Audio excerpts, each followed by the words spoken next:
واش بصح كاينه نقابه ضد حمد الله في المنتخب؟ اخواني اخواتي محبي توك توك سبور، مرحبا بكم معنا.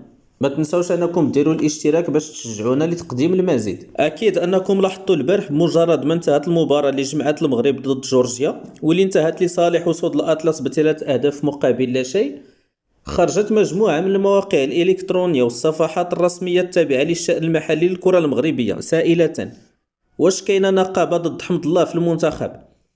ربما هذا السؤال ما جاش عن فراغ، انما جا يعني اللي تبع المباراه خاصه في الشوط الثاني ملي دخل حمد الله، انه مجموعه من المحاولات كان فيهم حمد الله في وضعيه جد مناسبه. المثال امامكم هنا، يعني ان التمرير الكره كان غيشكل خطر على دفاعات الخصم، يا بتسجيل الهدف ولا باصطياد ركله جزاء، الى ان اللاعب كيختار الحل الثاني او الثالث، اما التسديد من وضعيه صعبه او المراوغه. بالعكس، انه كون مرر الحمد الله هنا مثلا في هذه التمريره كانت غتكون محاوله سانحه للتسجيل، وحمد الله تقريبا في مربع العمليات وصلته كره واحده ولا جوج، والكره اللي وصلته سيد منها ضربه جزاء اللي نفذها بوفال وفي تسجيل الهدف الثالث. لدرجة أن واحد المعلق قال لهم رغم أنهم لم يمرروا له الكرة إلا أنه تحصل على ضربة جزاء وكان هو اللي خصو ينفذ. يعني غادي ندخلوا عاوتاني في واحد الحزازيات، وغادي ندخلوا في واحد السؤال اللي ممكن أنه يخلق الفتنة في مستودع ملابس المنتخب الوطني المغربي. فما هذا السؤال يعني أننا كل شيء دابا متبع حمد الله وكيتسنى أنه يكون الجول يدور، ربما كنتسناو أنه يماركي الهاتريك في أول ظهور ديالو، ولكن يعني ما نصعبوش الامور. السيد يلاه رجع وباقي خصو الوقت كبير باش ينسجم مع المجموعه، وإلا ما تمررتش ليه الكره اليوم غدا تمرر ليه ويستغل الفرصه. نسمعوا حمد الله شنو قال مورا المقابله باش نفهموا شنو كاين. يعني عودة يعني الحمد لله من باب كبير، يعني عودة من تلعب يعني كأس العالم، فكنعتبرها يعني كهدية من الله سبحانه وتعالى، وكنشكر المدرب كنشكر الطاقم التقني ديالو على هذه الثقة، وإن شاء الله نتمنى أن نكون عند حسن هذه الثقة إن شاء الله.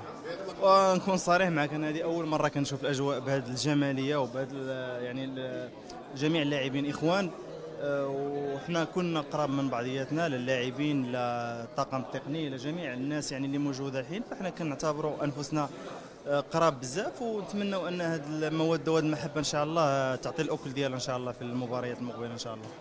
الحمد لله، يعني اذا شكرت الجمهور المغربي قبل واشكره مره اخرى، وان شاء الله يعني يوم بعد يوم ومباراه بعد مباراه ان شاء الله حمد الله راح يقول الكلمه ديالو ان شاء الله يفرح الجماهير المغربيه. شكرا، الله يحفظك.